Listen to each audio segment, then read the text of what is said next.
Good evening, distinguished participants, ladies and gentlemen. This is an opening remark by the webinar committee chairman, Dr. Mrs. Emily Akwabia Nzeribe. It's with great pleasure and a sense of purpose that I welcome you all to this timely and insightful webinar on infertility, cryptic pregnancy, surrogacy, and adoption. You can bear with me that this will help us understand the spectrum of reproductive challenges and solutions. On behalf of the webinar committee, I extend our sincere appreciation to each of you for making time to join us today. We're honored to have an exceptional expert in the person of Professor Uchenna Nwaga share his knowledge and perspectives on this deeply sensitive and often misunderstood topic. Infertility continues to affect millions of individuals and couples around the world, bringing with it emotional, psychological, and societal implications. Cryptic pregnancy, this is a phenomenon that still puzzles many, challenges both medical understanding and public awareness. Surrogacy and adoption, though offering hope, are often entangled in legal, ethical, and cultural debates that require open dialogue and informed discussion. This webinar seeks to demystify these issues, provide clarity, offer support, and most importantly, create a safe and inclusive space where knowledge can empower and stigma can be dismantled. As we proceed, I encourage everyone to engage actively, ask questions, share insights, and reflect deeply. Let us remember that behind every medical term or policy debate lies a human story of longing, resilience, and the pursuit of parenthood in all its diverse forms. Once again, I thank you for being here. I invite you to settle in, participate fully, and make the most of this enriching experience. Welcome. Let the conversation begin by Professor Dim introducing and letting us have the citation of our erudite speaker, Professor Uchenna Nwaga. Thank you.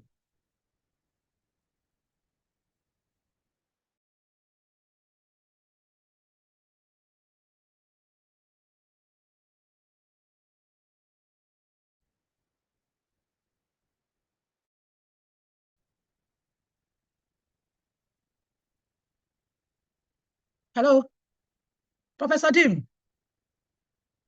Professor Dim.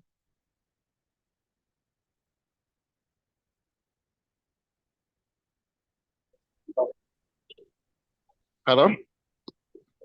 Did you hear me? No, I didn't hear you. That's why I was. You didn't hear my opening remarks? No. It's okay. Go ahead. Go ahead with the introduction of Professor Uchenna. Go ahead. Okay. Thank you, the chair and the sector chair and the committee chair and our guest lecturer. My name is Cyril Dim, and my job is to do a citation from my Oga, Professor Uchenna Nwaga.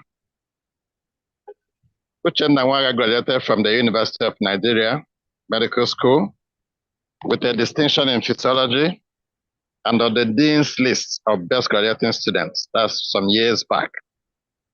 Mm-hmm. He has a fellowship of National Postgraduate Medical College of Nigeria, West African Postgraduate Medical College, FWACS. He also has MSc and PhD in physiology, and he had Doctor of Medicine in ONG. He's also a fellow of the International College of Surgeons, a fellow of the Academy of Medicine Specialties of Nigeria, and the Nigerian Academy of Medicine. Additionally, Professor Nwaga holds a master's degree in public administration. He is a professor of ONG and teaches physiology and obstetrics and gynecology at the College of Medicine, University of Nigeria. He was Dean of Faculty of Medical Sciences and the immediate past provost of College of Medicine, University of Nigeria. His studies on micronutrients in pregnancy and malaria in pregnancy have positively reformed the modalities for micronutrient supplementation and brought a better understanding of the biological behavior of Plasmodium falciparum during pregnancy. His work on atherogenic index and cardiovascular risk associated with pregnancy. His work on atherogenic index and cardiovascular risk associated with menopause has reawakened our consciousness on the need to establish menopausal clinic in a resource-limited environment. He has provided evidence for decreasing sperm count in African population and raised an alarm that the biological clock of men may be heading towards reproductive extinction, just like we have menopause in women. Professor Uchenna is a founding editor-in-chief of Annals of Medical and Health Sciences Research, Journal of Basic and Clinical Reproductive Science, and the sector editor of OBGYN of Journal of Basic and Clinical Reproductive Science. Sorry, the sector editor in O&G of Nigerian Journal of Clinical Practice, that is MD-CAN Journal. Indeed, the Annals of Medical and Health Science Research was established in 2011, became indexed in PubMed 2 years later, which was exceptional, and listed in the maiden issue of Thomson Reuters Web of Science and Clarivate and Analytics in 4 years of existence. It's the only journal from West Africa that was listed in the maiden issue that year. He has over 100 publications in high impact factor journals. So I present to you Professor Uchenna Waga. Thank you so much.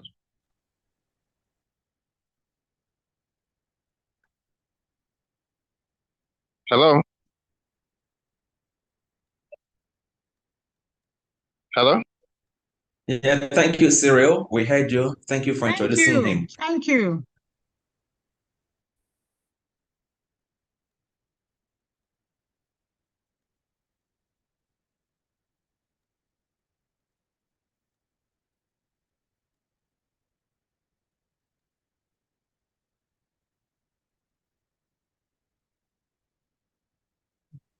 Professor Nwaya, you are still muted.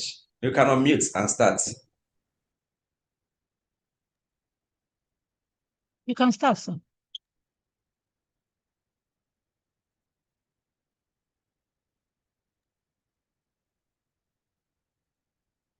It's possible he has not pressed that OK. That's the same thing I did.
Sorry, I just got in contact with Professor Nwaya.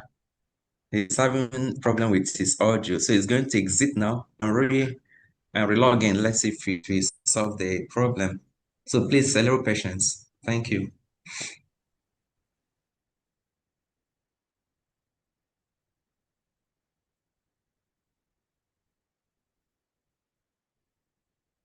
Wait, which one?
Such a beautiful presentation.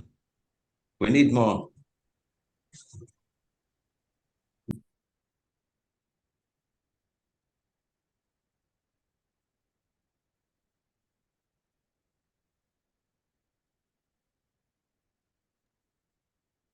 What's happening? Can I?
Can you hear me?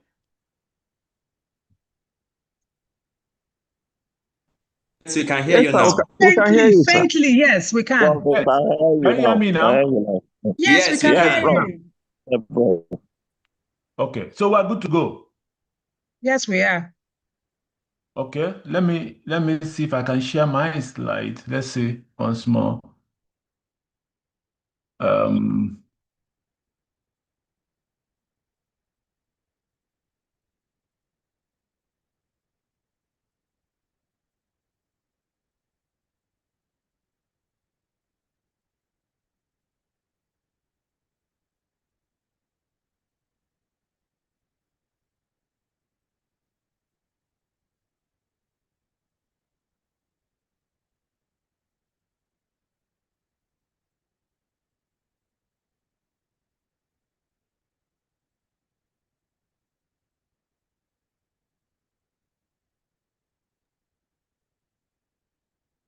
can you see my slide now?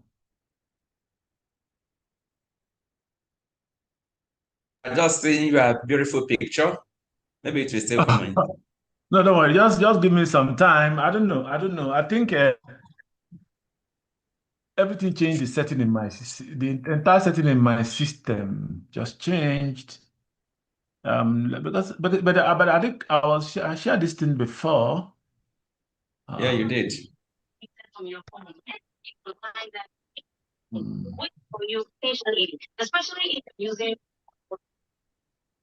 Okay. Oh no. Let me see if I okay. Let me see if I can share.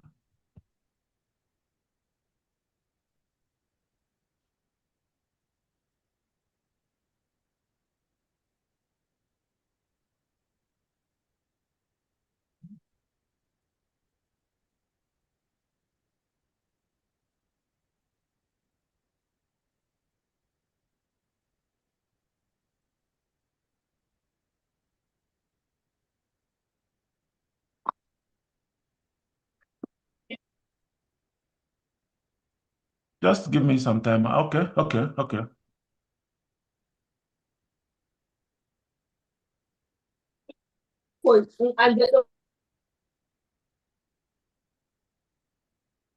Are we there?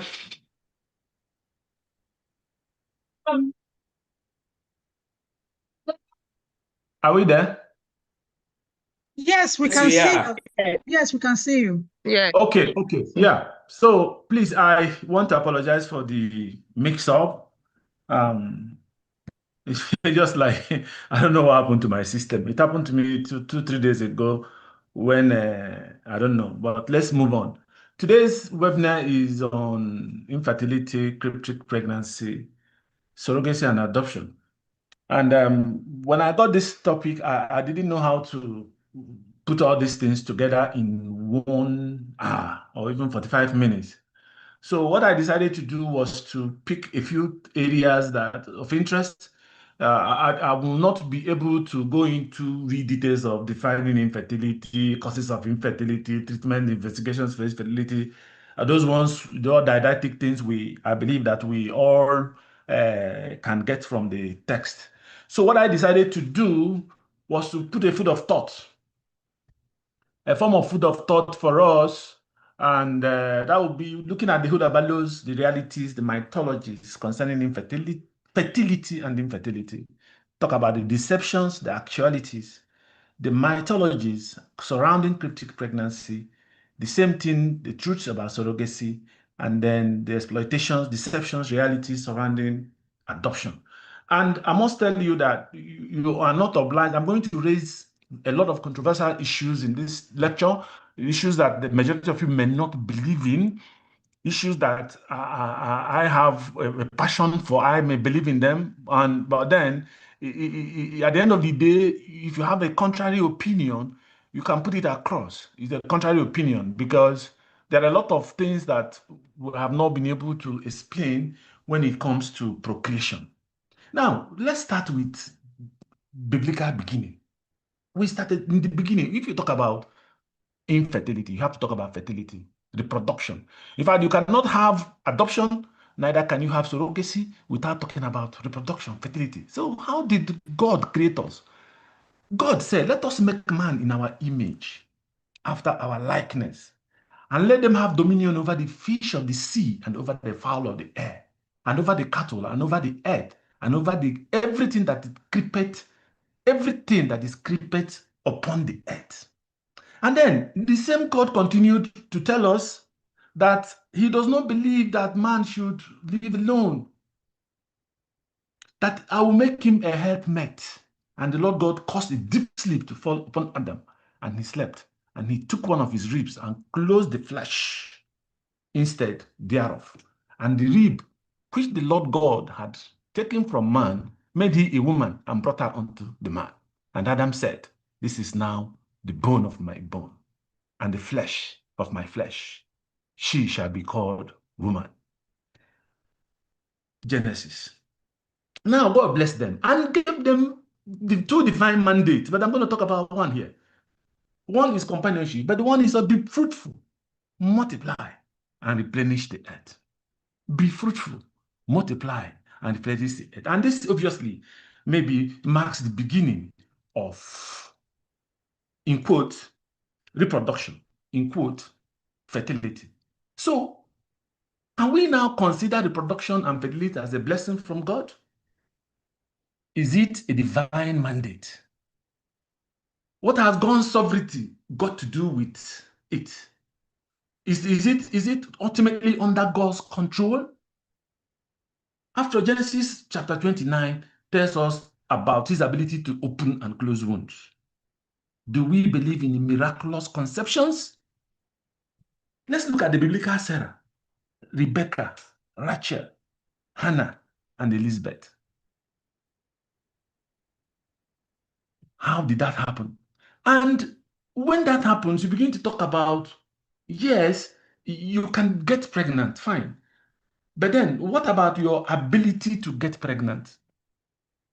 What about your ability to get pregnant? And that brings us to the concept of fecundity and fertility. Fecundity and fertility. And when you talk about fecundity, you're talking about the physiological capacity, the ability, the potential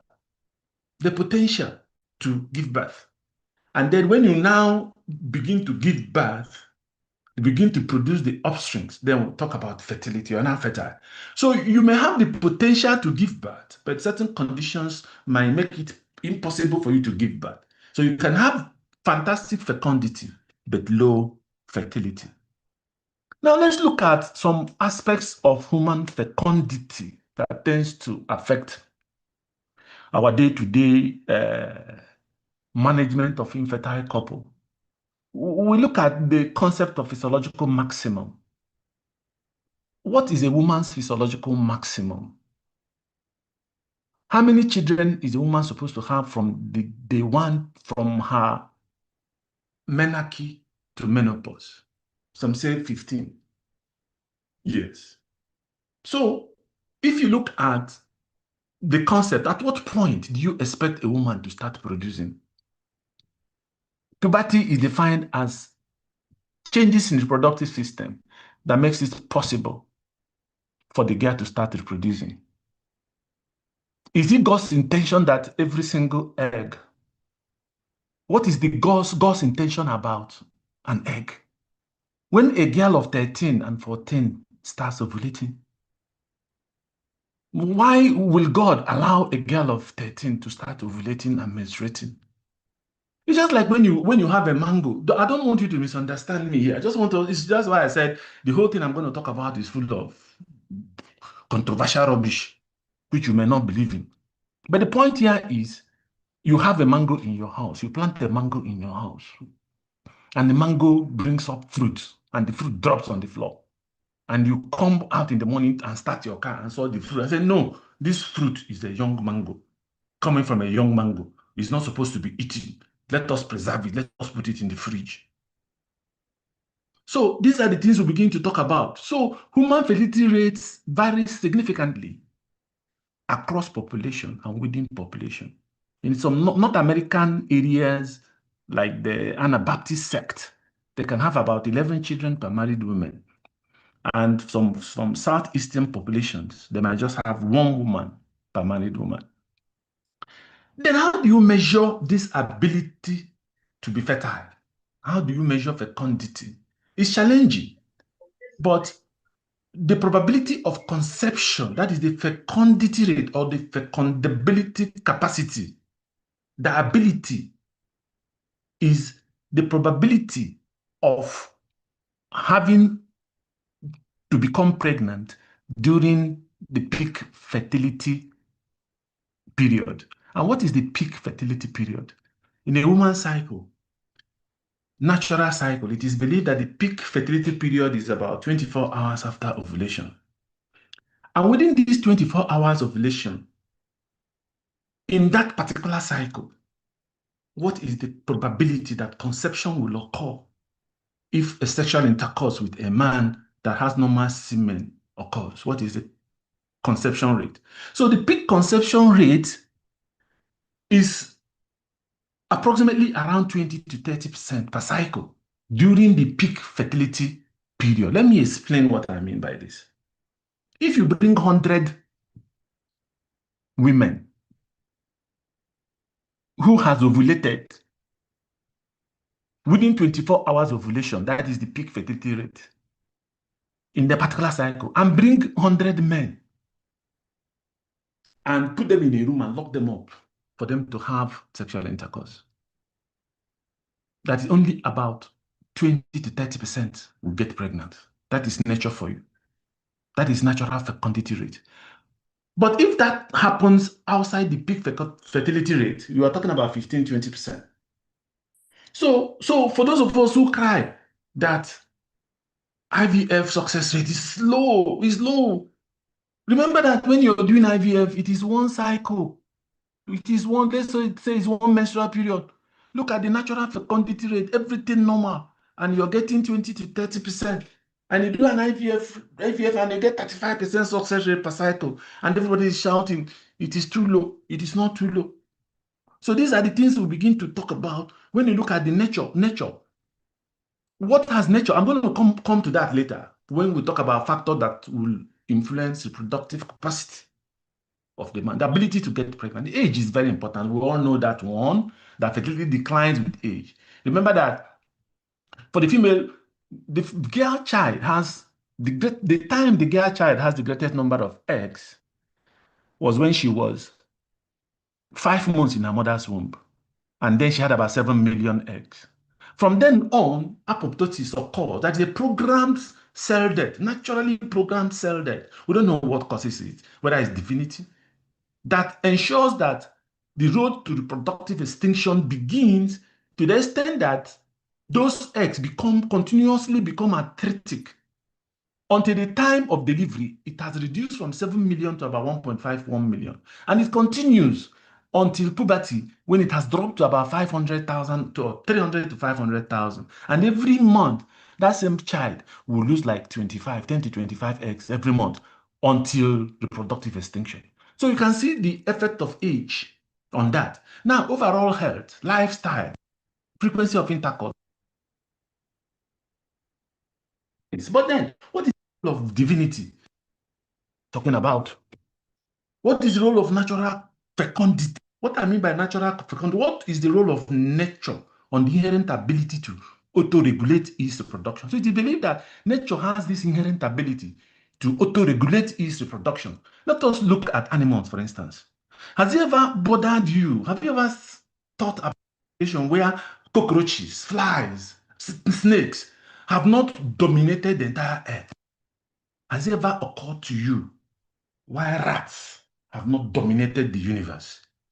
Every animal, every creature has its own natural ability to auto-regulate its reproduction. And that is what I call the natural fecundity rate, different from fecundity. So the question now is, when it comes to reproduction, is nature now greater than science? That is the question. What is the role of divinity? Is reproduction a divine concept? For those of you who believe whatever you believe in, so what is the role? And now there is a lot of questions that come in. If we believe that from the beginning, we are all descendants of Adam and Eve, if we all believe what we are told, yes, Adam and Eve were white. What did they do? What did Adam and Eve do? What Adam and Eve did was they ate that fruit that is at the center of the garden. They disobeyed God. And when they found out they disobeyed God, God came and said, Adam, Adam, where are you? Adam went and hid. I said, Adam, Adam, where are you? Instead of Adam coming to say, this, I've done this, I said, God, I am naked. That wasn't the question that was asked. It wasn't the question that was asked. So, what happened? At what point did we, okay, let us agree and assume that Adam and Eve had white skin. So at what point did the mutation occur that led to your skin and my skin? At what point are we descendants of where? Is it right to ask? Was it? Look for my end.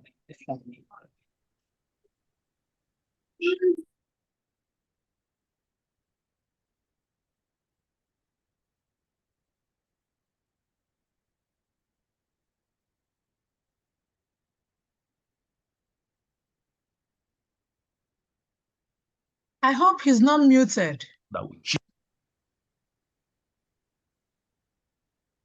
Hello, Prof. I hope you're not muted.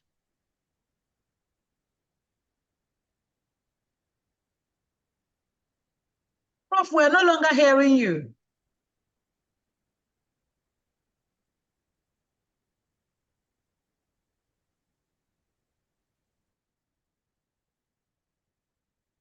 I think it's network from his side.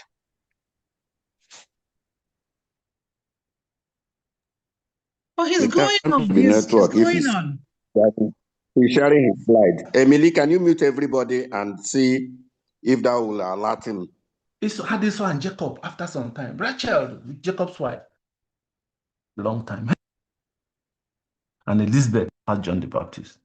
So infinitely is if we believe that as Christians or as Muslims that we believe in divinity And then whatever is happening today always will have origin from the Bible, unless we believe also that there are other things before Abraham, there were creations. Who were the first people that set their foot in Africa for the first time? If they are not descendants of Abraham.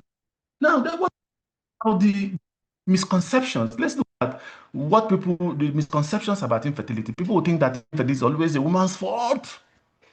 I don't think so, and you and I don't think so. They say that if you already have a child, you can't be infertile. That's not true. Some say that contraceptives cause infertility. That is also not true.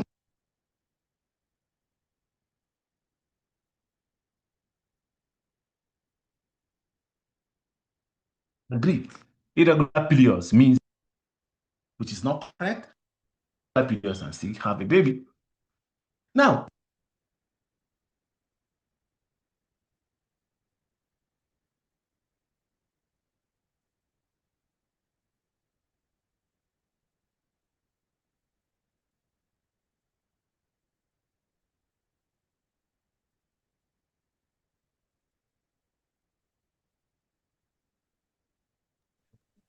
Prof, we can't hear you. conception and Do you have pregnancy. do you have another internet source?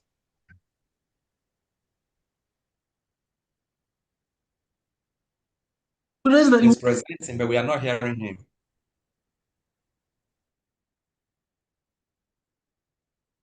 In Journal of Business.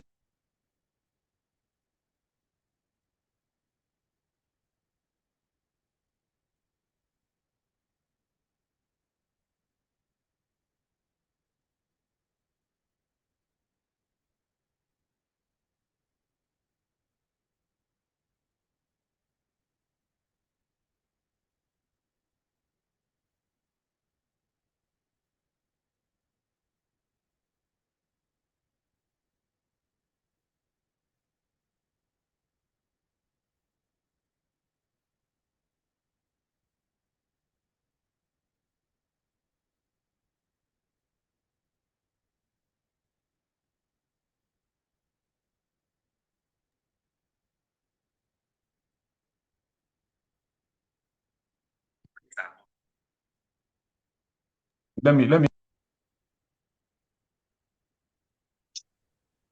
Prof, is it your internet? Yes, he's going to log out and log in again.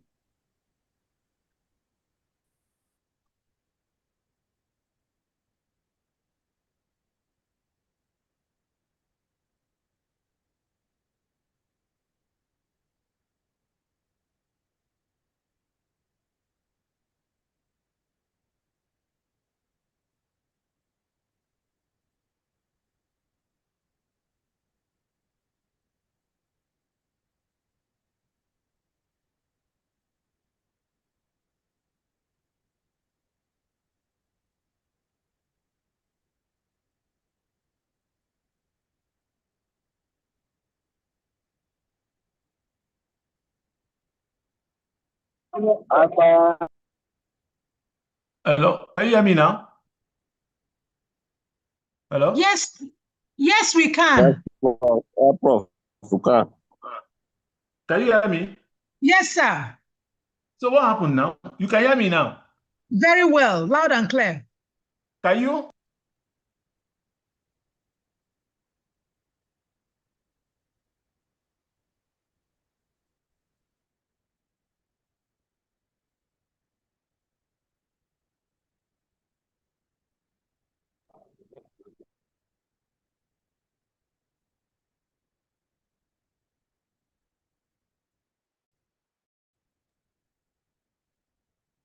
Prof, we're hearing you, but we can't hear you anymore.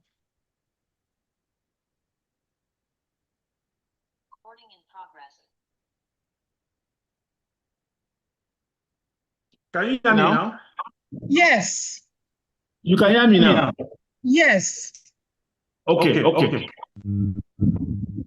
Because I think I used my phone to log in and okay. Now let's look at the misconception. Infertility is always a woman's fault, no? If you already have a child, you can't be fertile, you know? Contraceptives cause infertility. No. Stress alone causes infertility. No. Only older women are infertile. No. Irregular period means you are infertile. Then frequent sex guarantees pregnancy. Then the last one I was trying to elucidate is man's age. Maybe the man's age does not affect fertility. I said no, it does. Because in 2014, myself and Paya, we raised an alarm when we did narrative regulation. The aging span is male reproductive capacity taken to biological extension.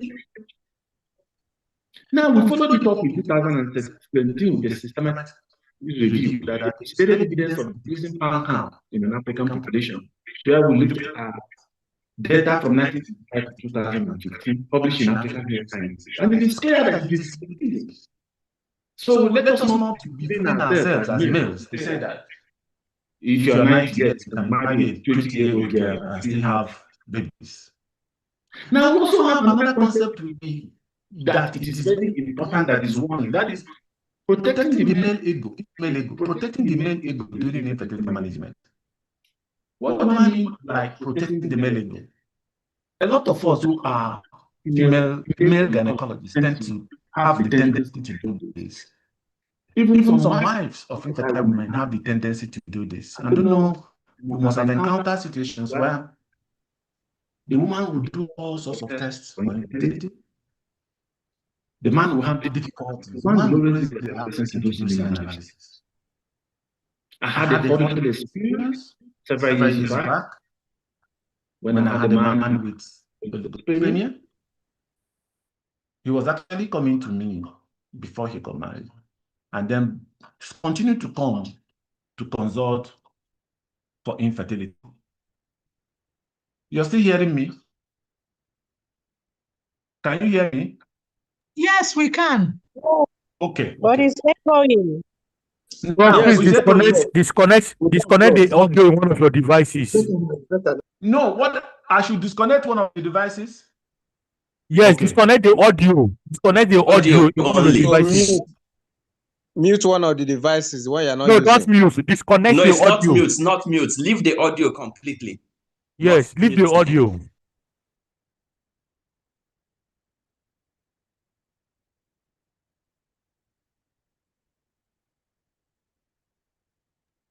Click on the mic icon, and you see leave audio. And you just click on it. Okay, let me just okay, I know what is happening here.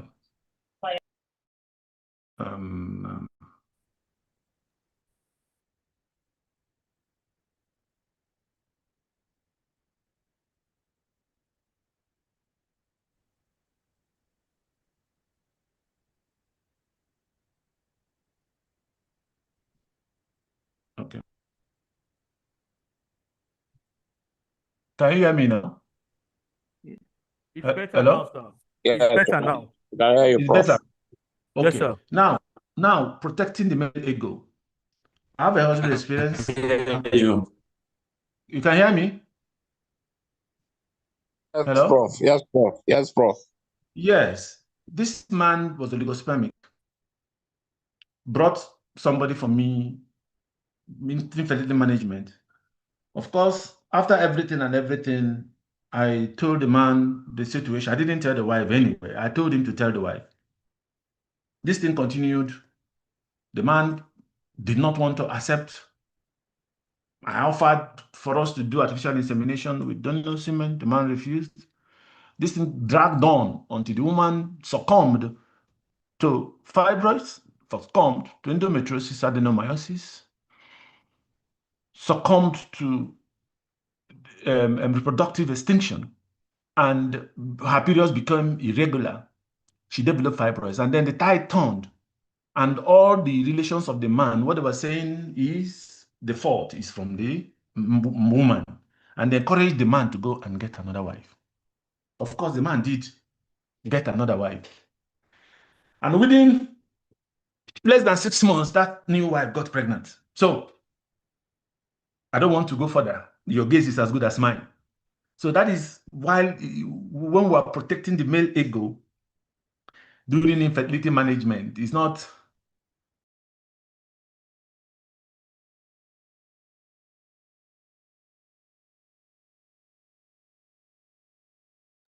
I don't know what is happening. Can you hear me now? Hello?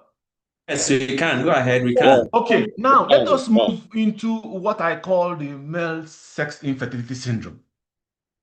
Male sex infertility syndrome. What do I mean by that horrible terminology? When you say male sex infertility, you can say you can define it as inability to conceive a male child after 12 months or more of regular unprotected sexual intercourse. And then it's a syndrome because this is a malady, it's a socio-cultural malady. That's what I call it. So you can further talk about it that it could be defined as inability or fear of the ability to conceive a male child, stroke male children, or failure to attain the preferred sex ratio balancing after achieving a desired family size. That is, you have 9 girls and they are still coming to consult your doctor for infertility. You want a boy. You have 8 girls and a boy. You want a second boy. So it's a syndrome. It's a male. It is not a common. It is not a scientific, generally accepted scientific terminology. But that was why I started with the mythologies and the misconceptions and all that and all that.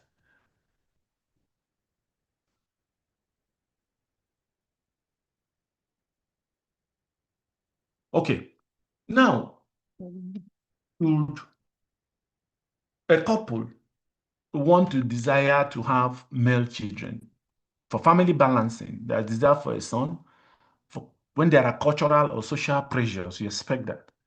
Or when there is a medical or genetic concern, you also expect that. They are likely going to be looking for a male child. Now that now leads us into the concept of sex selection. Because when you want a male child, it means you have to do sex selection. And the sex selection methods that we use these days, that is, people prefer the pre-implantation genetic diagnosis, which is using the fish fluorescent in situ hybridization, where the after fertilization, part of the embryo is taken for sex determination. And when it comes back, only the male embryos are transferred. But the question is, what happens to the female embryos? They don't want females. Are you going to kill them? Are you going to discard them? Suppose you go and come back and all of them are males, or females, sorry. What are you going to do? Now, there is sperm sorting. Some clinics offer sperm or claim to offer sperm sorting, which involves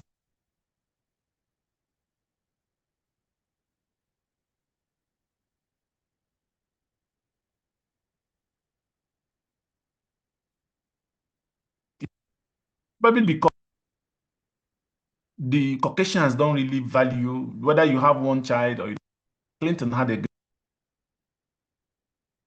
brought it that because that when you are able to separate and the bearing sperms, you can even use it for artificial insemination if you're able to do that. You can even use it for during ICSI. So 2 methods: pre-implantation genetic diagnosis and sperm sorting. These are the 2 important areas now. But we are going to look at areas people tend to preach and what either to deceive in business. It's important doing sex selection. About it before. What happens? Female. About regulation, regulatory framework of regulation, although there's no regulation in Nigeria now. What about informed consent? To what extent? When I mean by informed consent, a lot of us get consent for people to sign without really explaining thoroughly the implications of what they are signing. So what are the truths? Biological basis. Sex determination is based on the presence of X or Y chromosome in the truth. The methods and sperm sorting. Balancing, that is, you want to get a desired male-female.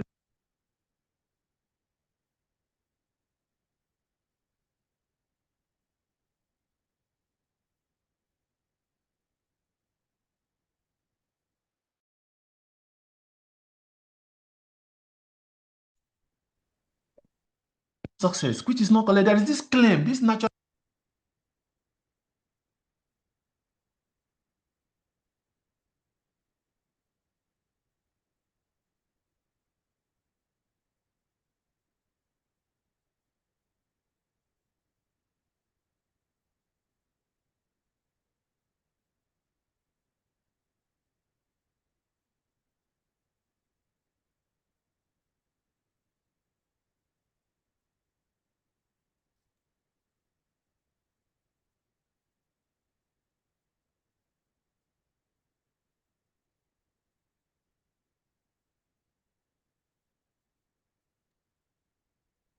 Prof, we can't hear you.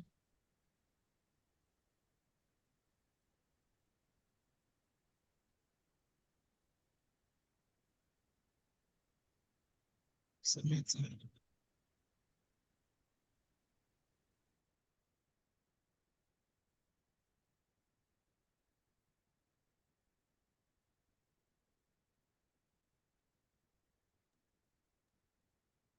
We are sorry about this network. I don't know. Let's hope it improves. Because he's talking, but we can't hear him. Professor Wire, if you can hear us, I think you might log out and log in again. It helps.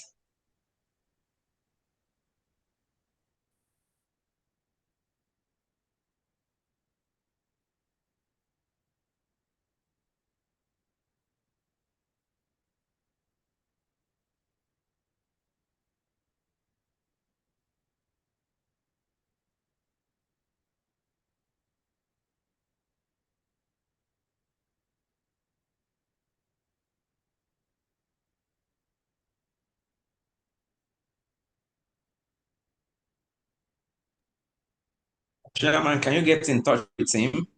Tell him to log out and log in. Okay, I'll do that.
What is the reason, actually?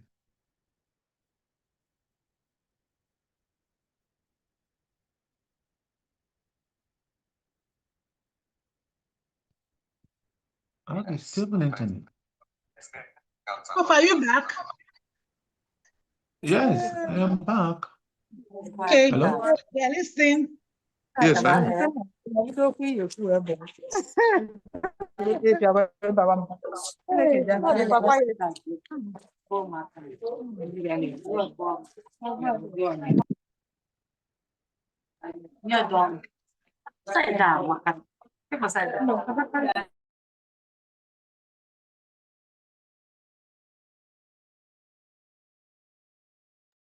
Hello? Can you hear me? Yes, Yes, we can hear you. I hear you. We Are can you hear sure you. it's not? Okay, can you still see my slide? No, you can share. No. What is all this now? Now, village people, don't worry. Just go ahead. I know the village now. And they can come, they can strike from anywhere. Just reshare your screen and continue. That's what I'm trying to. Right from anywhere. Let's see the.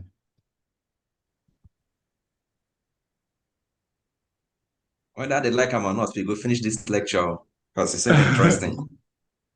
Can you be shitty here because. Okay, let me share again.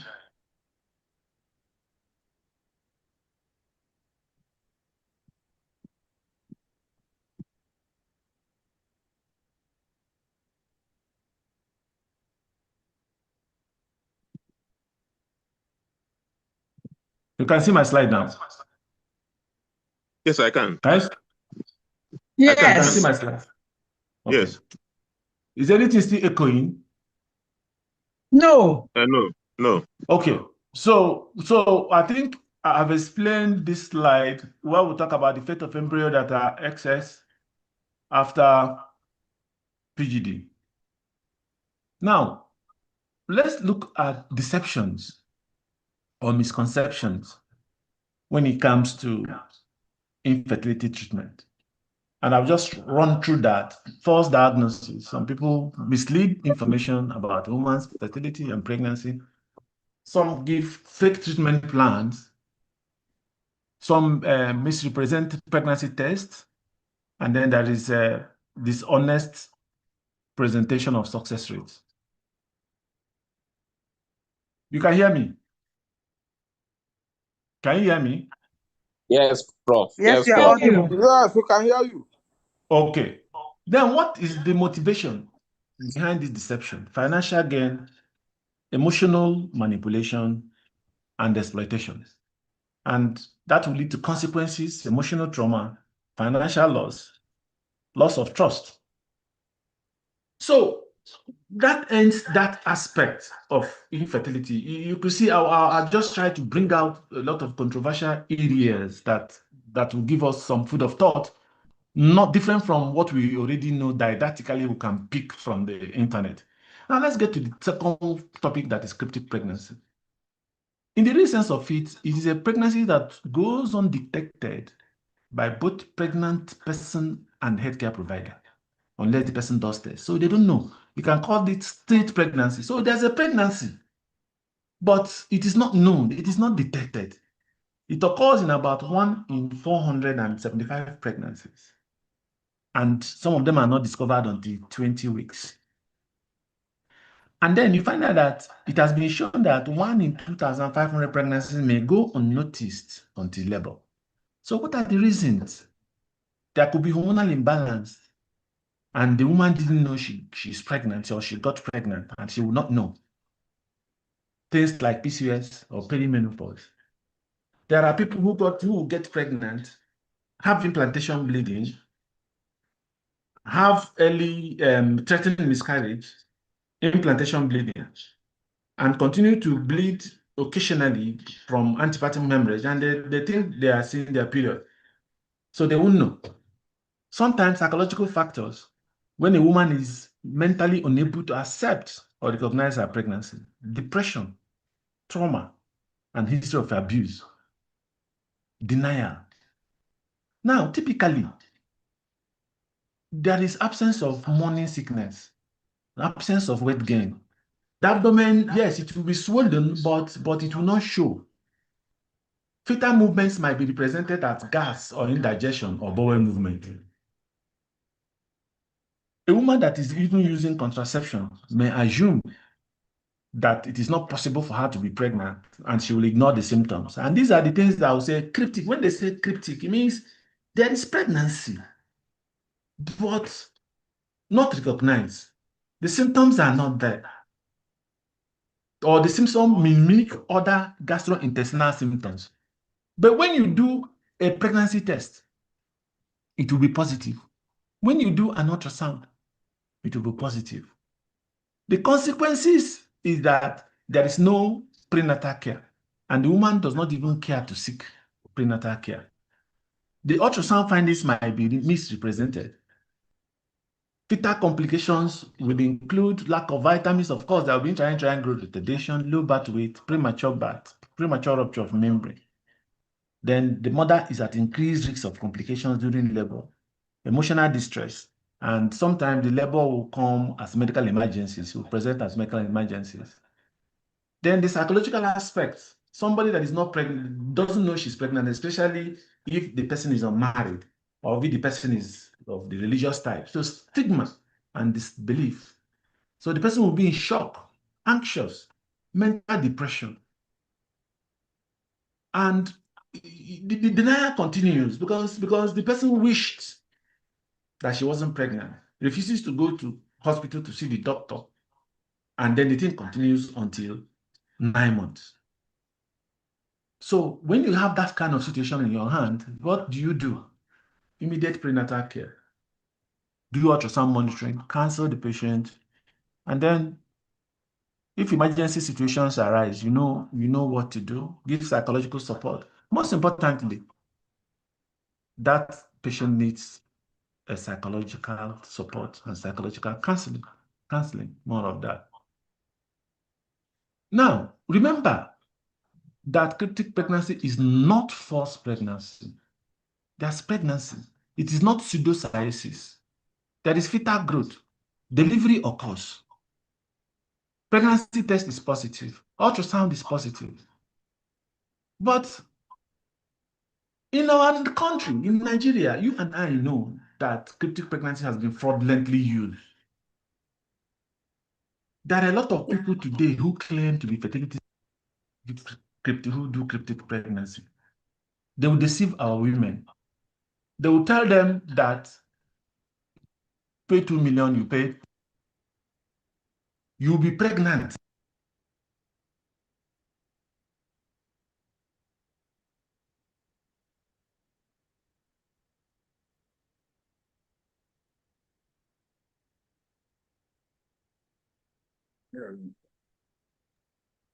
Network, this one a joke. Better than no try more. When we don't read the meat of the matter.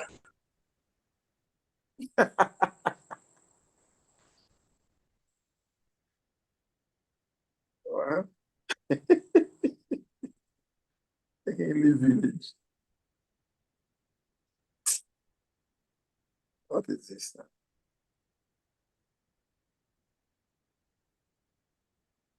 Hello?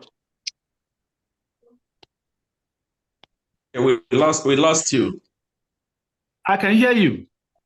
Yeah, go ahead now. We lost your voice. But can you hear me now? Yeah, we can hear you now. Yes. Okay. So in cryptic pregnancy, what we call cryptic pregnancy is not what I have described. What I have described is what they use to deceive people. And what they do is that they tell you, don't go to the doctor, don't do pregnancy test. Are you there? I can't even hear myself again. Yes, we are here. We are hearing you. Go ahead. Okay. What tell you is don't do pregnancy test, don't do ultrasound. Because if you do ultrasound, in fact, in one of them, I had to ask that particular. Yes, it is there that it is hidden, that no medical distinct will see it. No medical distinct will see it. And during the time of delivery, they tell you cryptic pregnancy can be carried to 9 months, 10 months, 15 months. That's what they tell you. And they tell you the specific place where you will come and take the delivery. And when you come within that period, what they normally do is they usually give them a high dose of misoprostol. You know, in a non-pregnancy uterus, if you insert 800, 1,000 micrograms of misoprostol, that will be labor cramp, that will be cramps, painful cramps. That will be painful cramps. And what some of them do is with those painful cramps, they tend to mimic giving you analgesics. They may give you a shot of petidine, a shot of things that will make you sleep. And by the time you wake up, of course, they have given you an iatrogenic episiotomy, and then the baby will be crying in your arms. Are you there? Hello?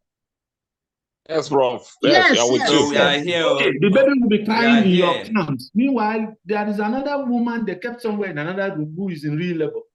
So what they are doing is scamming. They are scamming people. They are selling people's babies. They are deceiving people. They are manipulating people. And a lot of people are believing it that it is true. They call it cryptic. And it is very popular, but it is a scam. And the point about it is, I have come an encounter with one woman who came to me and said that she has carried this pregnancy for 2 years, that she doesn't want to. The money she has paid them, let them have it, that she wants me to deliver her by cesarean section and bring out the baby. I said, Madam, are you for real? That I should cesarean section in the pregnancy. It took me time to convince her that she wasn't pregnant. It took me time to take her to the ultrasound room and show her everything. There was nothing. So that is the problem that is happening to in our environment right now. People are being deceived. Are we there? Hello? Okay, because what it sounds to me. Okay. Now, that is about cryptic.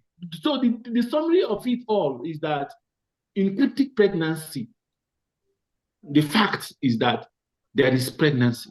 The pregnancy is in the womb. The pregnancy can be seen. The pregnancy can be delivered and carried to term. But in the other one that is a deceit, there is no pregnancy at all, it's all deceit. In fact, one of the women who is so religious, I had to ask the woman one question. I said, Madam, how will you feel to carry a baby that no scientific method dictated from the beginning till the end of the pregnancy? There is no scientific method that dictated it. The pregnancy test was negative. No ultrasound dictated. They say it's hiding. And then all of a sudden, after 9 months, 10 months, 12 months, 18 months, they now give you a baby. How are you sure that baby is not from mommy water? The woman Akuja. No, baby from mommy water. That the baby is from. How are you sure it's not a stolen baby, or it's not even a baby from the gods? So it's really a big problem in our environment, and we need to address it holistically. Now, let's get to the concept of surrogacy. Surrogacy is an arrangement where a woman who is the surrogate carries and gives birth to the child for another person, the intended parent. You have the traditional one, surrogacy, where the egg donor is the carrier. The egg donor is the carrier.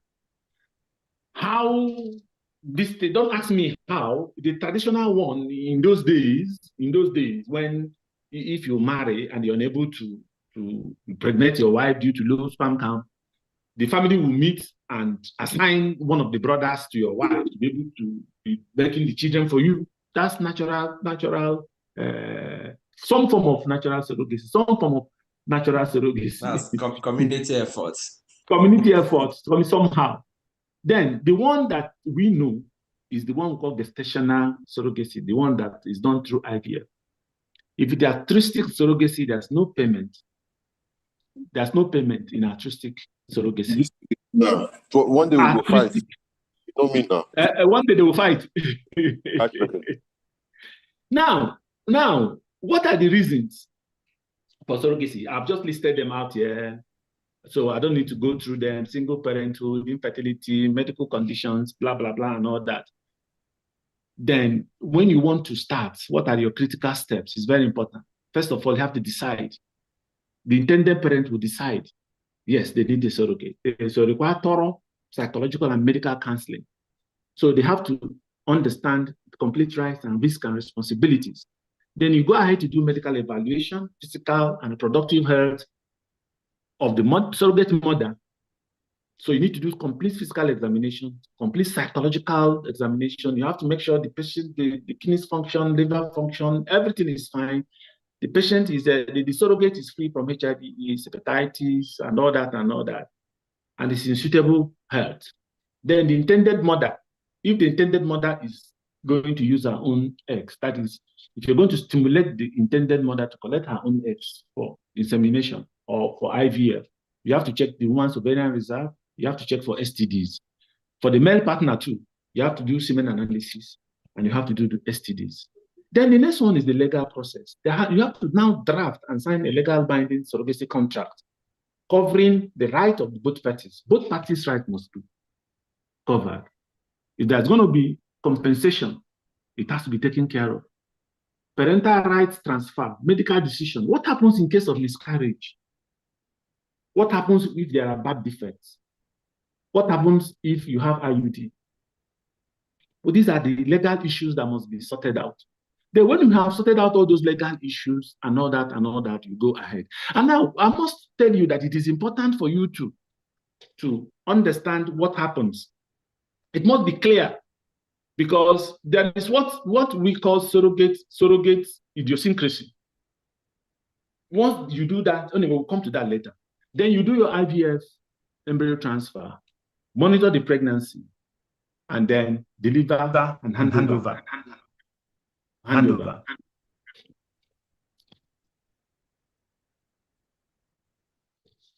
Can you hear me now? Can you hear me? Yes, Prof. Yes, Prof. You can hear me. I'm just checking something. Can you hear me? Yes, Prof. Okay, good. Now, there are legal conditions. There are surrogacy laws vary from country to country. Some places it is banned entirely. In other places, they allow for only non-commercial surrogacy. And then there are other things that happens pre-birth, post-birth, contract. There's a lot of things involved when you want to. This is not. Why am I having these challenges? Okay. Then you have ethical consideration, and in part of ethical consideration, there should be no coercion or financial exploitation of the surrogate.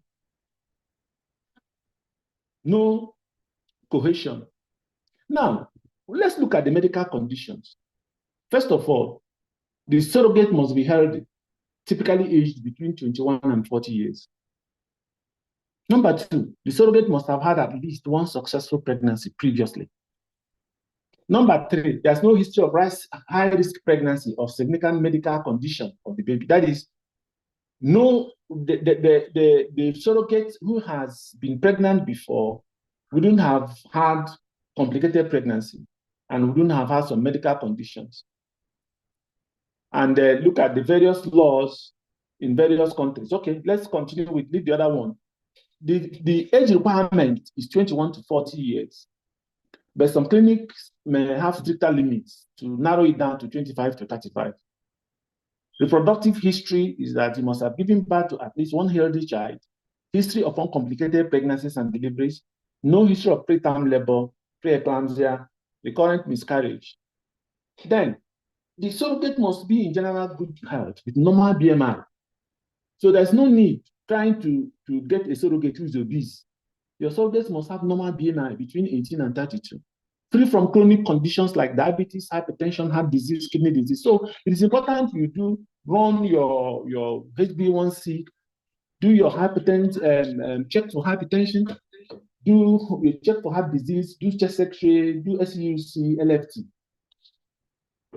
Then do your STDs, and then do ultrasound to confirm that there is no fibroid in the uterus. Then you have to ensure that the lifestyle and habits of the surrogate shouldn't be taking excessive alcohol, shouldn't be smoking, shouldn't be taking drugs. And then the surrogate must be willing to avoid harmful substances and follow medical guidance. And the surrogate must have a living, stable environment and support system. Then psychological screening is very important. You must evaluate the mental health of the surrogate. The surrogate must be emotionally stable. And there's the motivation. She must have the motivation to become a surrogate, not just the financial aspect of it. And she must have the ability to cope with pregnancy and then separation of the baby after the baby is delivered. And then she must understand the ethical and emotional responsibilities. Then the surrogate must be legally ready. It must sign a legally binding surrogacy agreement, full understanding of parental rights and compensation. Then, I don't think these ones are important. We have talked about willingness to comply to IVF, agree to nutrition.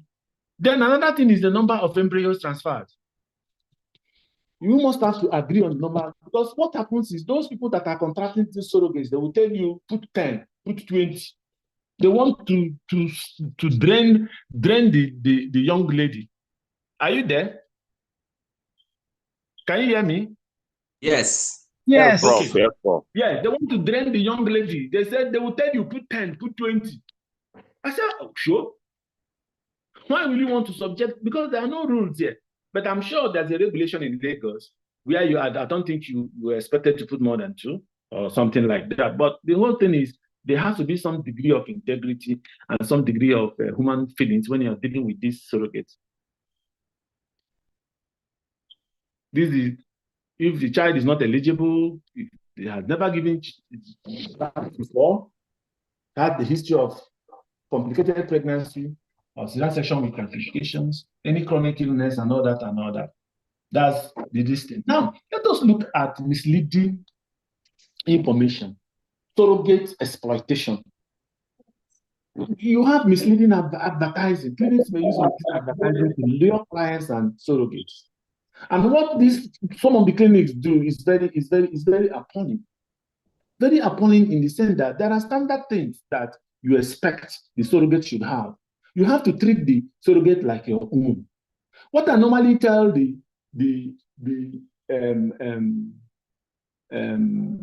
people who want surrogacy, or the biological or the legal parents, what I wanted, or the biological parents, what I normally tell the man in front of the wife is, look, consider this surrogate who is carrying your child as your wife.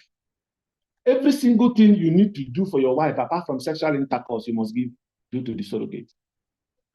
Irrespective of the fact that you are paying the surrogate something, but you must have to call the surrogate regularly. You must have to talk to the surrogate. Because these surrogates are funny. At a stage, they become depressed. At a stage, they start having regrets.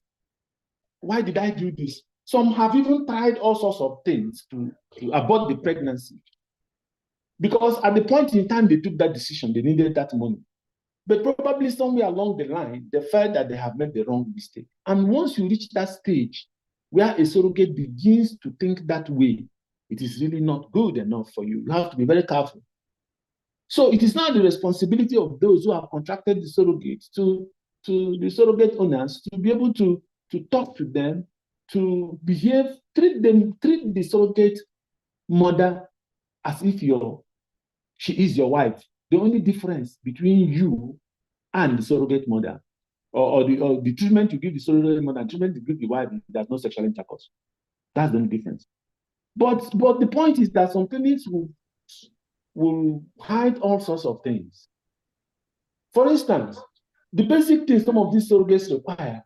Right now, they have a union. They have a union. At each point in time, they come up with one sort of thing or the other. One sort of thing or the other, even different from what you have signed. They will tell you, number one, that you have to give them transfer fee. In fact, when they are coming from investigation, each time they come for investigation, definitely you have to give them transport money and all that. Give them feeding money when they come, when you're on initially. Then when they get pregnant, that's what they call transfer fee. You have to give them their money, or they will fight you. The transfer money, that is, you have to, before you do embryo transfer, you pay them. Some collect 100,000, some collect 150. Now they have introduced what they call pregnancy test positive allowance. Some will tell you when pregnancy test is positive. The other one will tell you pay them something again when the ultrasound this thing shows viability. Apart from that, the other things that the surrogate require, which I believe is standard, is that you have to pay the surrogate an allowance, a monthly allowance, living allowance to take care of herself for the month. This is different from the going for antenatal and that. You have to provide the surrogate with a decent accommodation. At least the one room self-contained, fairly furnished. At the end of the day, you have to pay the surrogate compensation for accepting to do a cesarean section. And then right now they have introduced what they call wardrobe fee. You give them wardrobe fee, that they need to be wearing long gown to conceal their pregnancy. So it's all sorts of things. But there are some clinics who go and hire, I'm sorry to say this, they hire hostels and put these surrogates 3 in a room, 4 in a room. and treat them as if they are in refugee camps. Meanwhile, they have collected a lot of money from the person that owns it and putting these people in hostels and treating them as if they are in prison. They don't allow them to go out. They don't allow them to do anything, and all that. So it is important we understand how we treat the surrogates. And the surrogates are so funny. There's a group of them now. What they do is go around clinic and be collecting transfer fee. The moment you transfer, they'll start taking their contraceptives. They will not take all the drugs you give them. Even the drugs you have given them for the only thing they can even take is the oral ones you're giving them to build the endometrium. They are such a funny set of human beings. You won't understand their mentality. Because what we have now, I'm sorry to say this, what we have now in this entity is commercial surrogacy. It is very difficult for you to get a surrogate who is doing it for the passion. It's all about money. But the point is, and the big question is, are we going to stop surrogacy because people have bastardized it, people have abused it? There are a lot of people who have benefited from that. It is a legal thing. It is a very important thing. It is something that you apply and it brings happiness to the families. And I don't think that it should be discouraged. What I suggest is that appropriate legislation should be made and clinics and agencies should be licensed, properly licensed to ensure, and there should be monitoring to ensure that there is no surrogate exploitation, there is no surrogate exploitation, and there is no harassment of the clinic by the surrogate. Are we there?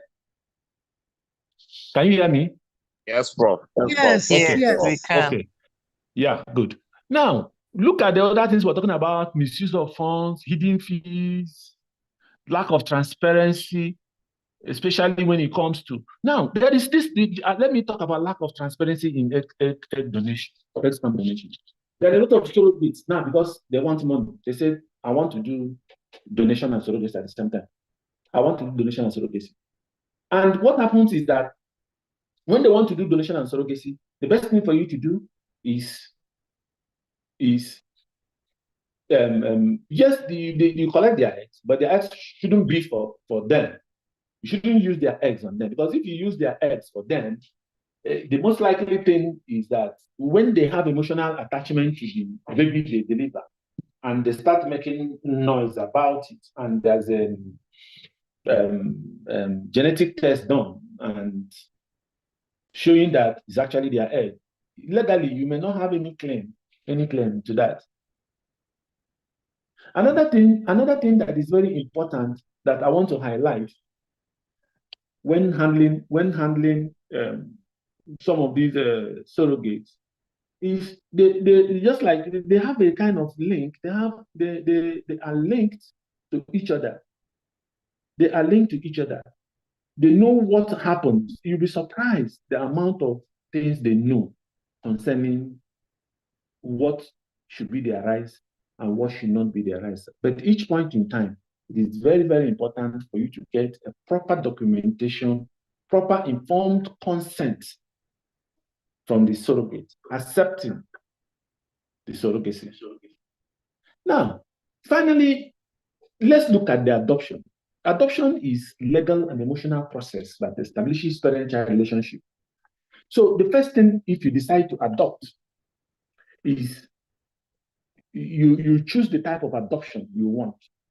Is it domestic within your own country? Is it international outside the country?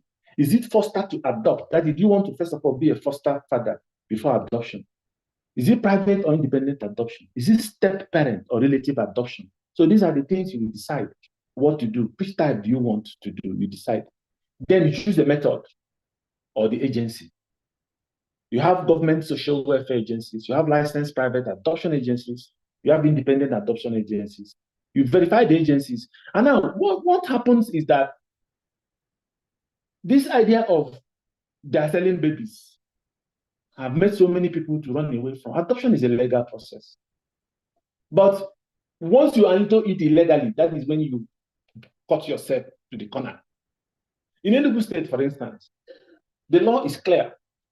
There are designated hospitals that the government has approved, where if you have children with unwanted pregnancies, they go there to deliver. And that is where the adoption process starts, first of all, by fostering.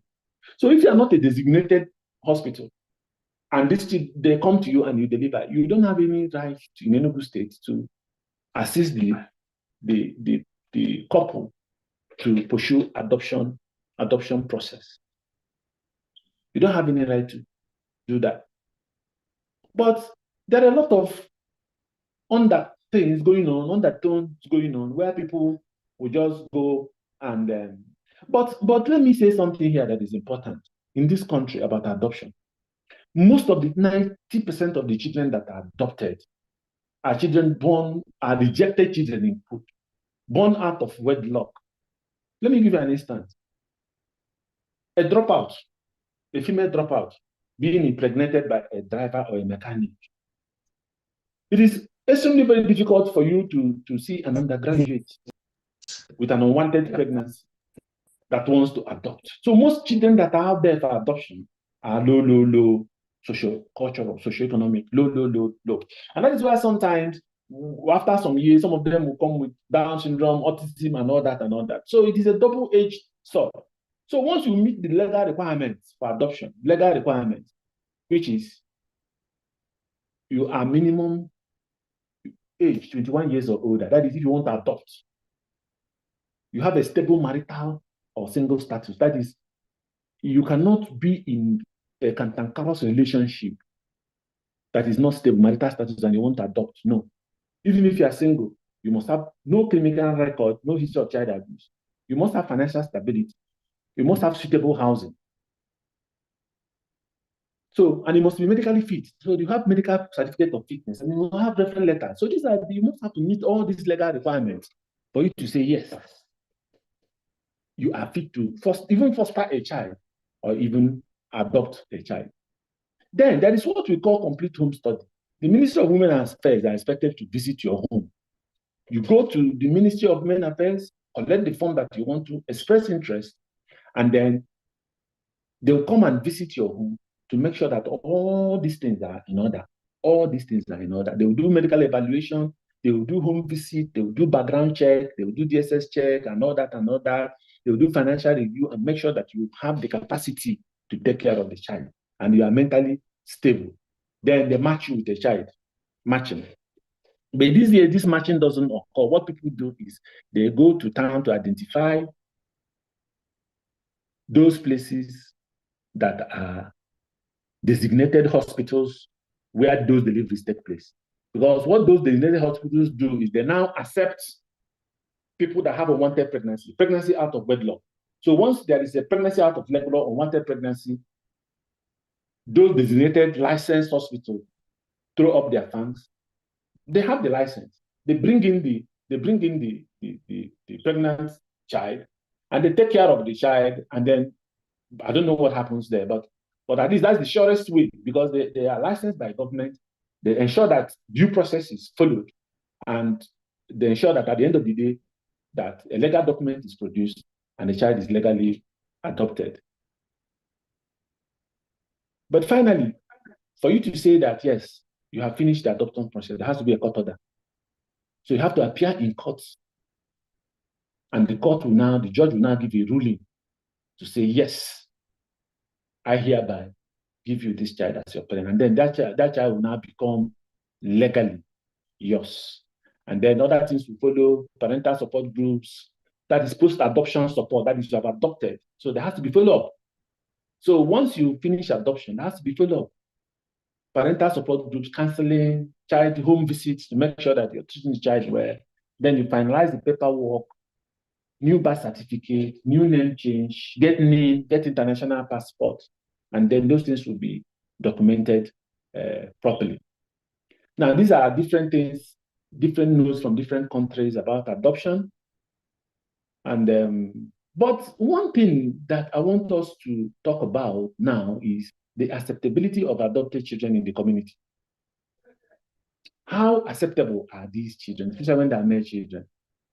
At what point in time, if you adopt a male child or female child, will you tell her or him that, look, we are an adopted child?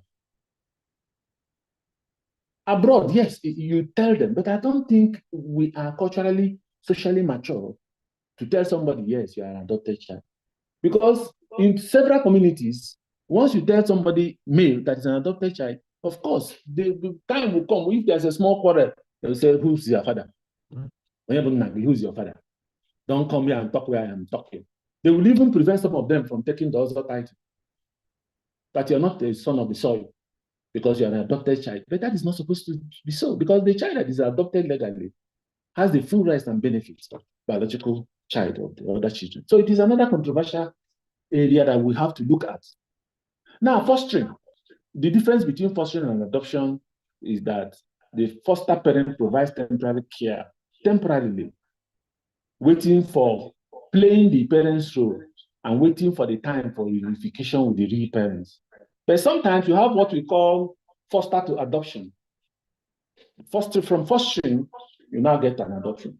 In Enugu State, for instance, what they do is that the first thing they do is to give you a fostering paper. They give you the license to foster. So you first of all become a foster father or foster mother parent to the child. Once you become the foster parent to the child, then they watch you over time and see if you're qualified. Then they can now bring in the law and then give you the final judgment, and the child now becomes yours. Now, these are the steps. Then there's another important thing I'm talking about, which nobody, I don't know, I call it embryo adoption. The Catholics will say they are against the idea because they say, what happens to the embryo? What happens to the embryo, excess embryo you have? But the Catholics also believe in adoption, so much so in adoption. You believe that embryo is life. Embryo is life.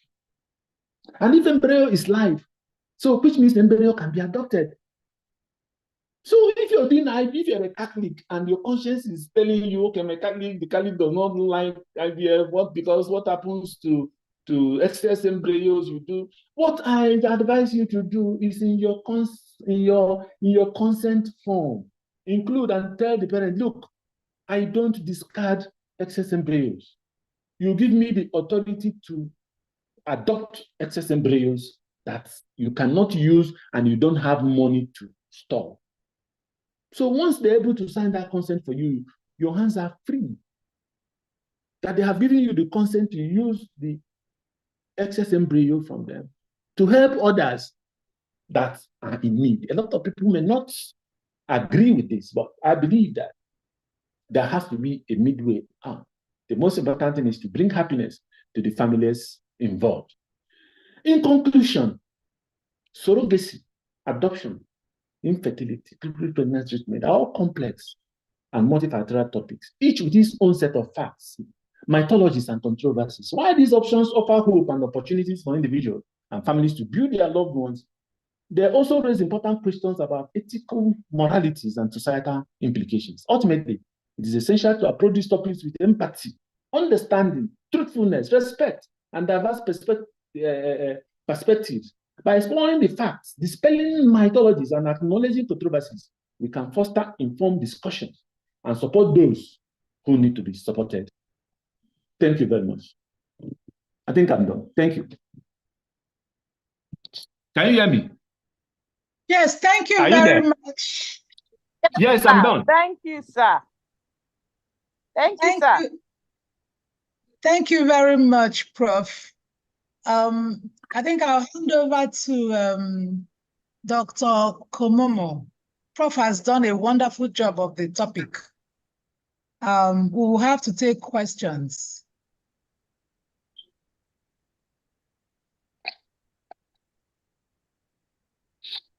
Okay, good evening, dear teachers. Good evening, everyone joining for the webinar, the second quarter educational webinar. Please, we would like you to just take the next few minutes to put down your questions, and Prof will be ready to take your questions with wonderful answers.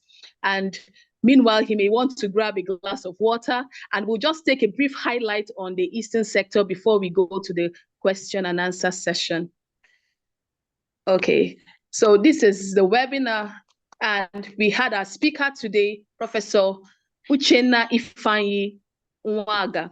And the Eastern sector consists of 9 states, which are found in the South and the Southeastern regions of Nigeria. Please, we encourage everyone to be part of what is happening in your state chapter and the Eastern sector also. Next week, on Saturday, we are going to be having the Heartland Experience 2025 in Imo State, as we have our Eastern sector meeting for the second quarter. We are going to be sharing some information on the chat box or on the social media handles, and we encourage each and every one of us to click on the links and register for the meetings. So it's going to be in Imo State next week. We have the annual membership dues for associate members, and for full members, we encourage you to go ahead and support what is happening in the Eastern sector. Stay tuned.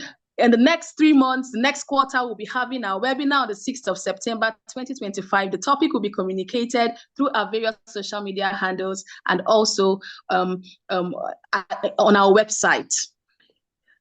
Follow us on all our social media handles. This recording is available live on YouTube and also on our website.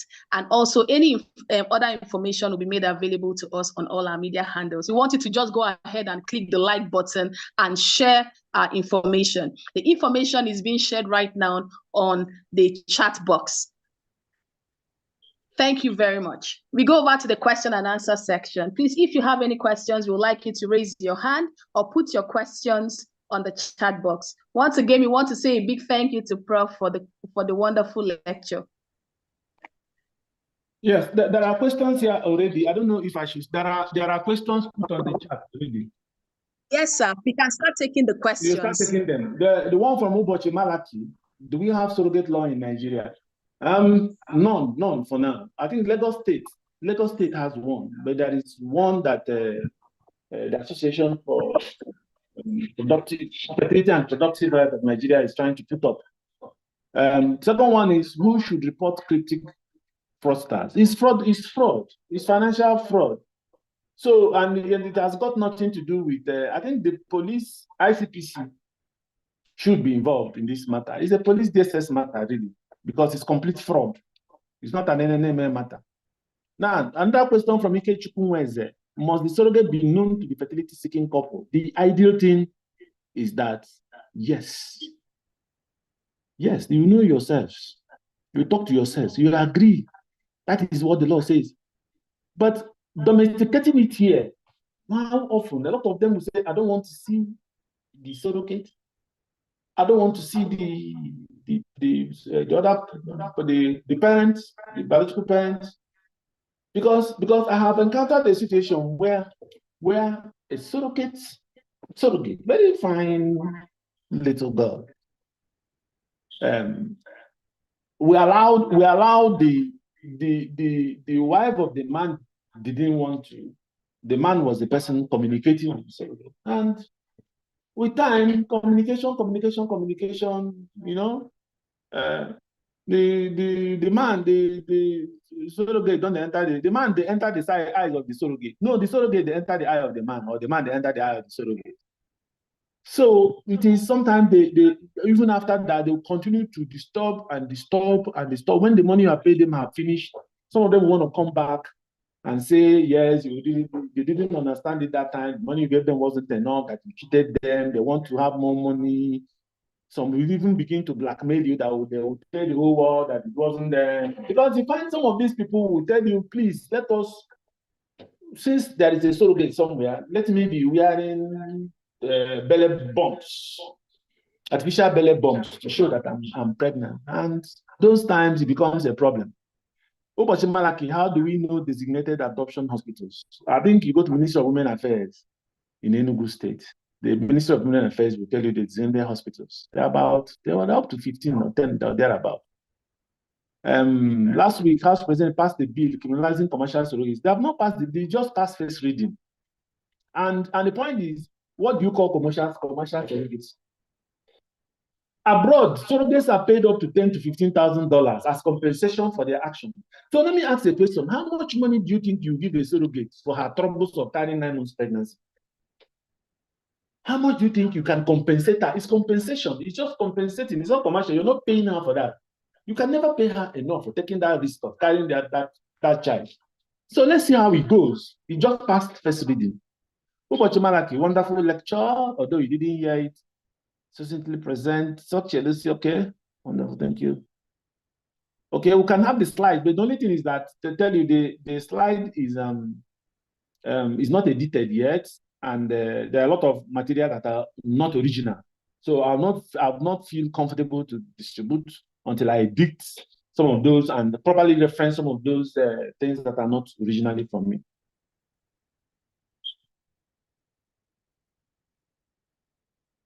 I'm still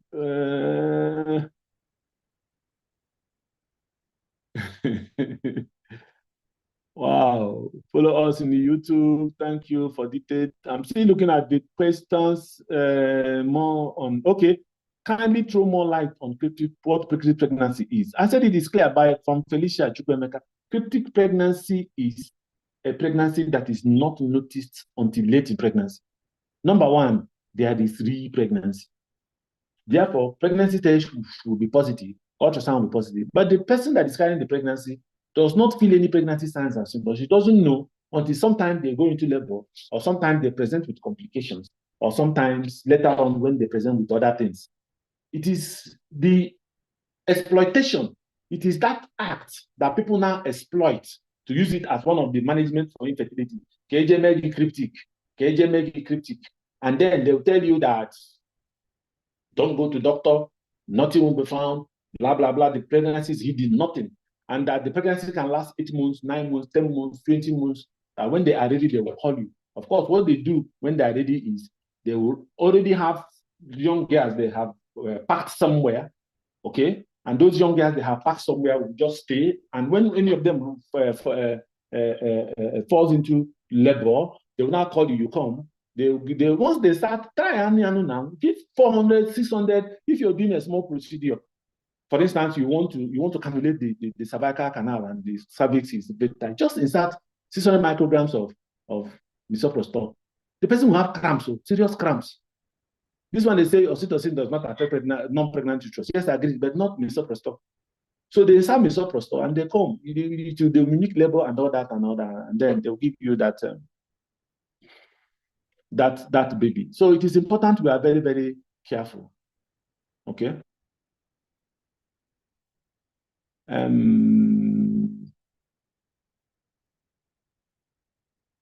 still looking at some questions. Okay, no. Okay, is it correct for surrogate mother paid for number of live babies and not for number of embryos implanted? It is from Wilson Griggle.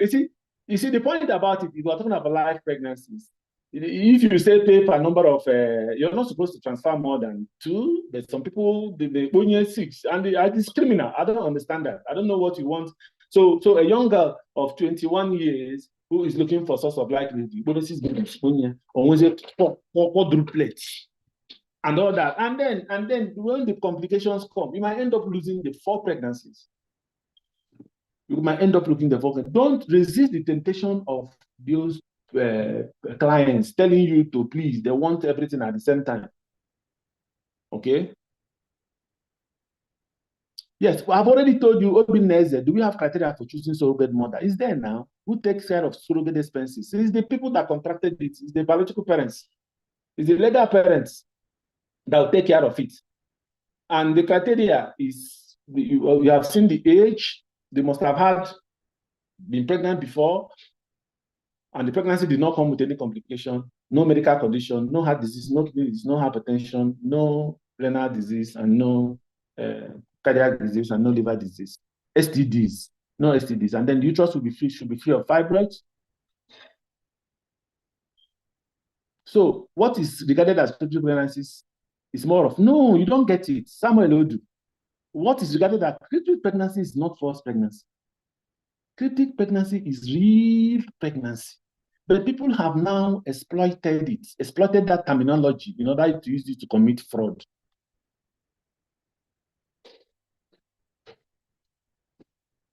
Now, Emmanuel Kolawole, when the surrogate present in labor, do we demand a copy of the consent form, especially the unbooked, and ensure it's included in her folder?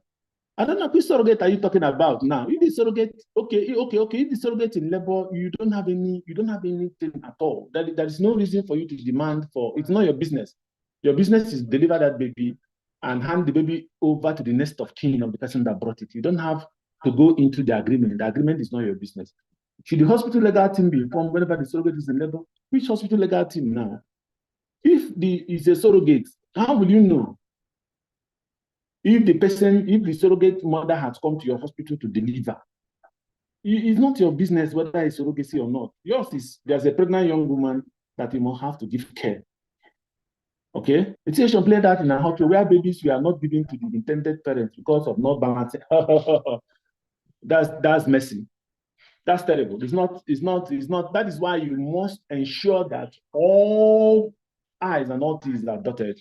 All legal documentations are done before you go on with it. Boniface Hassan, I've operated a woman who had 9 female children and their first for male child went on for IVF and sex selection. 2 embryos were transferred, only turned out to be another female children as yes.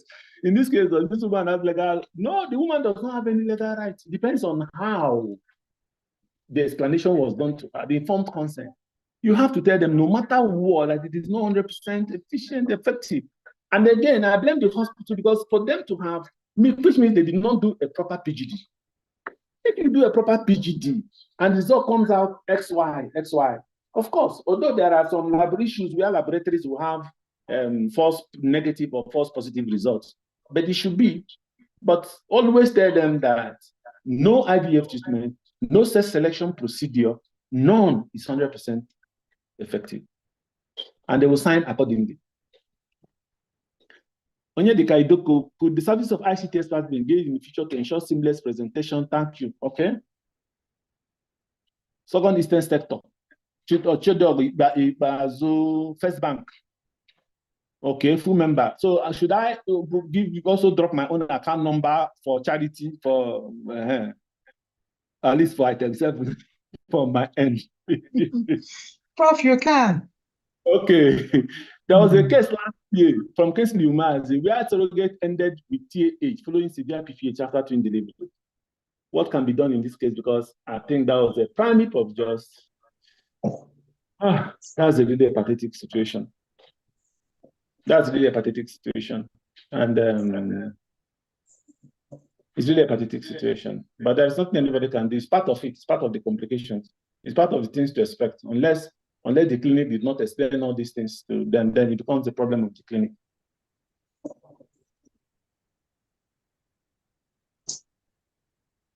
When a surrogate delivers, this from Mabel Eckert, whose name is entered in the delivery register, the birth mothers or the commissioning mother, definitely, it's the commissioning mother that should be in the folder. It's the commissioning mother. Dubem, is embryo adoption legal and practiced by IVF clinics and environment? Embryo adoption should be included in the adoption laws. No, what is adoption? If you define an embryo as a live object, yes, it's a living object. Why can't you adopt? What makes it illegal? You can donate sperm, you can donate egg, you can donate blood. So why can't you donate embryos? So what will you do with SS embryos? Are you going to kill them? Are you going to sacrifice the embryos?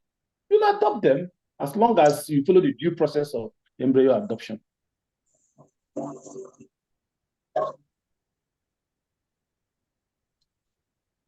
What happens if the legal owners of pregnancy die? The surrogate mother is still in pregnancy. That's another thing. Nobody has even talked about that. I've not even talked about that. I think when such happens, it should be included in when the proper legislation comes for surrogacy. It should be included in what happens in the death when the intended parent or commissioning parent died.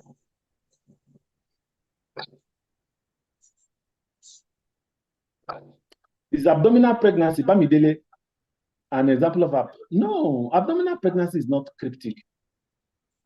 Abdominal pregnancy, you cannot call it cryptic.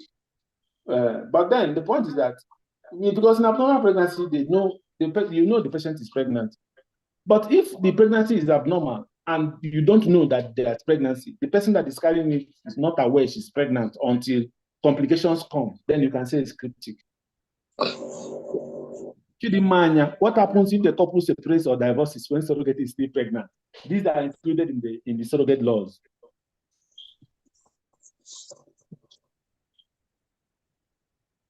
For a pregnant surrogate mother presenting from Darlington in hospital, should the legal documents be demanded before handing the baby to the legal parents? You are not, you see, it depends on where you are. You are not part of the negotiation in the first place. You are not part of signing of legal document. So that is why most hospitals will prefer those who did the surrogates, prefer to deliver them. It makes it seamless. If for instance, I bring a young girl to your hospital as a gynecologist, your responsibility is to offer obstetric services. I was the person that brought it. I've included my name as the next of kin. When the baby is delivered, you hand over the baby to me. It is not your business to know whether it is surrogate, because we are not part of the agreement in the first place.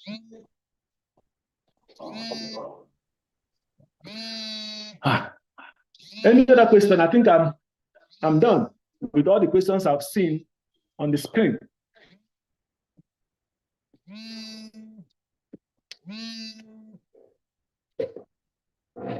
Are we there? Yes, Prof. Thank you very much for patiently answering all our questions. I am certain that we have all been enlightened. May I call on Dr. Amuche to give a vote of thanks? But before then, Dr. Precious, is there any Google form?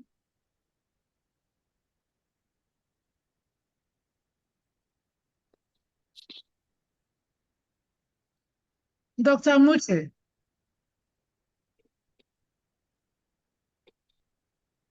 Dr. Amuche, vote of thanks.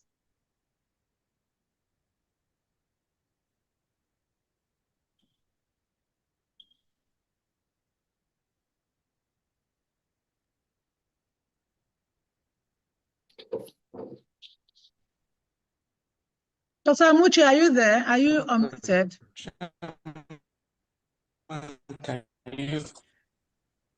Hello?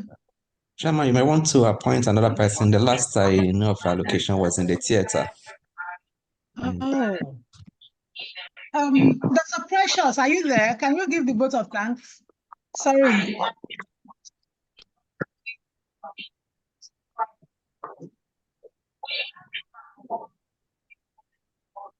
Okay, in their absence, I will give it.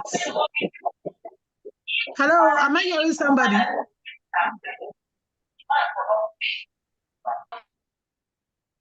Am I hearing somebody? Go ahead. Go ahead. Go ahead. Okay, I want to seize this opportunity to thank everybody here present for this wonderful time, very enriching, especially the guest speaker, our own erudite prof, Professor Uchenna Ifeanyi Nwaga, all the way from the United States. He unleashed, I told him he was going to unleash, and he did just that. Prof, thank you very much. You have enlightened us and opened our minds to different questions that we never thought about. Thank you very much. I want to thank our chairman, Eastern Sector, for leading us from the front. This idea is his brainchild. And Prof, I want to thank you for all that you do. I also want to thank other members of the executive, the state coordinators, the members of Eastern Sector, our friends and colleagues from other sectors, because here we have over 300 persons in attendance. It's no mean feat. And I'm sure there are some who would still want to watch through the YouTube going forward. And so we thank everyone for their time and for their active participation. We look forward to engaging you yet again during the third quarter, which will come in September first week. And to members of the committee, Professor Dean, Dr. Amuche, Dr. Komomo, Dr. Precious Eteke, Dr. Steve Afolabi, I doff my hat for you. Thank you very much and have a good night's sleep. Thank you. Good night. Thank you very much, ma. All right, thank you. Thank you very much. Good night. Okay, we may wish to leave, we may wish to socialize. Thank you. I will need item 7. Okay, Prof, I'm going to prompt you item 7 right now. I need burger. I need burger. Vodka. Burger. Chicken burger. Yeah. Okay, I'm coming over. Let's go out. Yes, I'm waiting for you. Okay, I'm coming over. All right. Thank you so much, sir. Well done. Yeah. Well done. The network wanted to mess up. Actually, I know. On the village. I don't know. I don't know. The thing disorganized. I think the Atlantic Ocean disorganized the setting in this laptop. And I didn't know because I'm using my laptop. We started Okay, it's been delivered. I don't know what happened. Chief Boys, I wonder when I this Ngozi. Well done. Okay, interesting. I'm very well, anything for the boys? Anything for the boys? Let's see at the backyard. Can I find a backyard? Lunch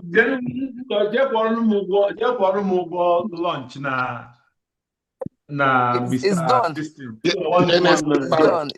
It's done. Go and have lunch there. I've already paid. Yeah, I will do that. I'll eat nsala. Whatever. For the backyard, though. Oh, yeah.